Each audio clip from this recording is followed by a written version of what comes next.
मिल्कियत ड्रामे की स्टोरी में जावियार ढके छुपे अल्फाज में सोहा के सामने अपने दिल की बात रख चुका है। वो उसे बता चुका है कि वो सोहा से मोहब्बत करता है, लेकिन सोहा उसके लिए अपने दिल में ज़रा बराबर भी ऐसी कोई बात नहीं रखना चाहती। उसकी बहुत सी वजूहात हैं। पहली वजह कि वो अपने पहले शौहर से बेहद मोहब्बत करती है। दूसरी वजह वो उमर को अकेला नहीं छोड़ना चाहती, वो ज़रका की फितरत से अच्छी तरह से वाकिफ़ है। तीसरी और सबसे बड़ी वजह है उसकी सास, जो उम्र के इस हिस्से में है जहाँ पर उसे तवज्जो और वक्त की ज़रूरत है। उसे किसी सहारे की ज़रूरत है, और ये बात वो भी अच्छी तरह से जानती है कि अगर वो जावियार के सामने अपने दिल की बात कह देगी तो उसे जावियार से शादी करना पड़ेगी, और वो शादी के बारे में सोचना भी नहीं चाहती। किरण का रवैया भी उससे ढका छुपा नहीं है। वो जानती है कि किरण उससे नफरत करती है, क्योंकि उसे लगता है कि जावियार और उसके रास्ते में आ रही है सोहा। किरण भी कई दफ़ा उसके सामने अपनी नफरत का इजहार कर चुकी है।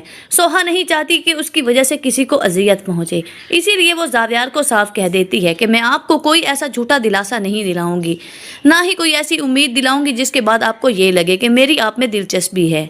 लेकिन वक्त और हालात के बावजूद कुदरत ने कुछ और ही फैसला कर रखा है। जिमल और फहद की शादी तय हो जाती है, क्योंकि जावियार को भी इस रिश्ते पर कोई एतराज़ नहीं होता। उसे अपनी बहन की खुशी सबसे ज़्यादा अजीज़ है। उनकी शादी के फंक्शन में जिमल को ऐसा लगता है कि जैसे सोहा जावियार में बहुत ज़्यादा दिलचस्पी ले रही है। फिर वो अपने भाई से कहती है कि भाई, मैं इस घर से जा रही हूँ, आप अकेले पड़ जाएंगे, अब आपको किसी सहारे की ज़रूरत है।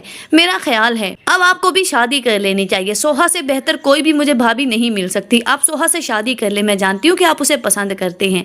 इस वक्त तो जावियार अपनी बहन के इस फैसले को नहीं मानता, लेकिन कहीं ना कहीं वो भी ये फैसला कर चुका है। बहुत जल्द वो सोहा को इस घर में अपनी बीवी बनाकर ले आएगा। अब देखना ये है कि क्या सोहा जावियार की बात मानेगी, और अगर वो उसकी बात मान भी लेती है तो क्या ज़रका उसे इस बात की इजाज़त देगी कि वो उसके भाई को भूलकर एक बार नई जिंदगी शुरू करने की कोशिश करे और दूसरी शादी